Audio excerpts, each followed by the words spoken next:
Hey guys, Pastor John here. I am at the Vietnam Memorial. Here behind me you can see the memorial, and it is in my heart today just to bring a short message to read to you what I read to the fire department, to the AMVETS, and the local community leaders on Monday.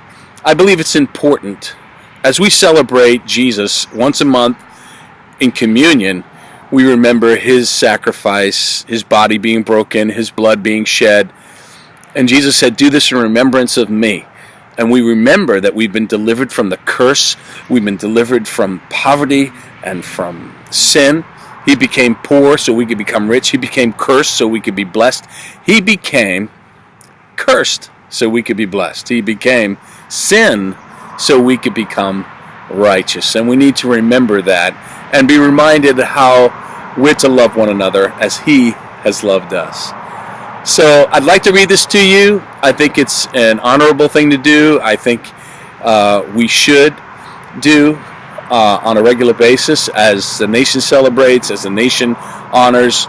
As Christians, we should honor as well as we celebrate our freedoms in America where we can worship. I wear this wrist on my hand to remind me of all my brothers and sisters who do not have the freedoms of worship, who have to worship outside of churches, maybe in,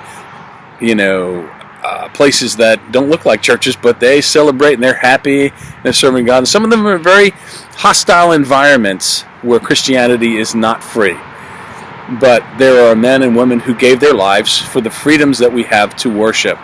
And it's important to honor that and to remember that and to give thanks to God for that. So let me read to you what I said on Memorial Day. Memorial Day is a national holiday where family and friends celebrate a day off, but it's also a day of sobriety. While we celebrate with picnics and parties, weather permitting, we remember soldiers have given their life for the cause of freedom. It is our duty to not only celebrate the freedoms afforded to us, but to remember those who have given the ultimate sacrifice. Our duty is to honor. Honor is the great duty of our time. It is the insurance of longevity into the future. It is the power of our greatness. Today we honor men and women. Today we honor men and women who have given the ultimate sacrifice to leave an inheritance of freedom to the next generation.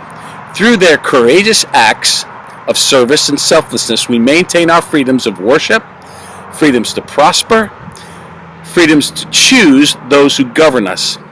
We also honor those who have stood behind these great men and women who must keep the engine of freedom alive on the home front. All have given some, and some have given all.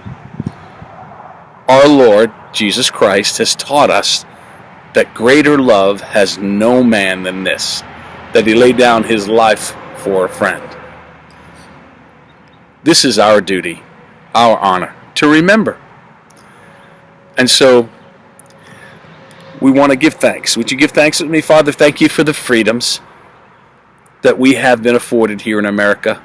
Thank you so much for our government, for those in authority. Give them wisdom, strength, from state, local, community leaders, to those who enforce the law, who guard and protect our civil liberties and protect our spiritual liberties. And for all the pastors in our community that fight the good fight of faith, guarding the souls of your people, give them all wisdom and guidance and direction. For those who have laid their lives down to the cause of the gospel, that your name might be glorified. May the Lord bless you today. May the Lord keep you today. May he make his face shine on you. May he be gracious to you. May he lift up your countenance. And may he always give you peace. God bless you today. Stand fast in your liberties that Christ has set you free. And don't get entangled in a yoke of bondage. For remember, his yoke is easy, his burden is light. Love you. Have a blessed day. Say thanks to Yvette.